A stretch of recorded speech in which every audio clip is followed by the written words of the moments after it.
नमस्कार दोस्तों, मैं हूं शिवकांत गौतम। स्वागत करता हूं आप सभी का। हाँ, तो बिग बॉस के घर में क्या चल रहा है भाई? बिग बॉस के घर में चल रहे हैं बहुत सारे लड़ाई झगड़े, और इन लड़ाई झगड़ों के बीच में क्या चीज सबसे बड़ी हो रही है? पिछला पूरा हफ्ता जो था तेजस्वी और करण कुंद्रा के बीच में जो है लट्ठम लट्ठी जो बजी रही थी भाई साहब, उसी पे था। क्या हो रहा है, क्या हो रहा है, क्यों रूठ रहे हैं, क्यों मनाना है, क्यों करना है। और इन सब के बीच में जो भूमिकाएं थी ना, वो भी बड़ी अहम हो रही थी।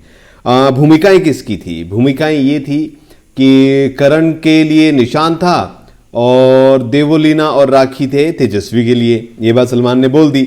और कहीं ना कहीं रश्मि देसाई जो है वो भड़का रही थी उमर रियाज को। तो जब ये खुलासा हुआ है तो उसके बाद में क्या हो रहा है भाई साहब?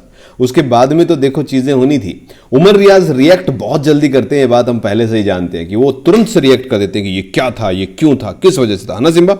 हाँ, तो उसने फिर से रिएक्ट किया और तेजस्वी को टी शर्ट जो है वो पहनाई है लूजर वाली, कि तुम लूजर हो जो अपने बॉयफ्रेंड का पत्ता काट रही है, ये कर रही है, वो कर रही है। यानी कि कहीं ना कहीं ये चीज इफेक्ट डाल रही है। अब ये इफेक्ट पड़ा है तेजस्वी पर भी। तेजस्वी से जब पूछा गया कि क्या वो उमर रियाज पर भरोसा करती हैं, तो उन्होंने कहा कि अब तो बिल्कुल भी नहीं करती। वैसे मेरा ये सवाल ये भी है कि ये भरोसा पहले भी नहीं था। जी हां, कभी भी नहीं था। तेजस्वी और उमर के बीच में अगर कोई बातचीत थी तो वो उसकी वजह सिर्फ और सिर्फ करण कुंद्रा था। भाई करण कुंद्रा की गर्लफ्रेंड है तो मैं बात करता हूं, उधर से वो करण का दोस्त है तो मैं बात करती हूं। ये बात साफ थी, ये हमें भी पता है। दोनों कभी भी एक दूसरे की प्रायोरिटी नहीं थे। रश्मि थी तब भी नहीं, रश्मि नहीं थी तब भी नहीं। लेकिन अब जब रश्मि आ गई है तो तेजा का सवाल ही वैलिड नहीं था जो उसने पूछा था कि क्या मैं तुम्हारी क्या मैं तुम्हारी प्रायोरिटी हूं। तो इस पूरे मामले में दोनों खुलकर अब आमने सामने आ गए हैं। मैंने कल अपने रिव्यू में यह बात कही थी कि जो मामला अब घटनाक्रम जो घट रहा है, जो ये सब हो रहा है, इसका इंपैक्ट क्या होने वाला है? इसका इंपैक्ट करण कुंद्रा और उमर रियाज की दोस्ती पर क्या होने वाला है?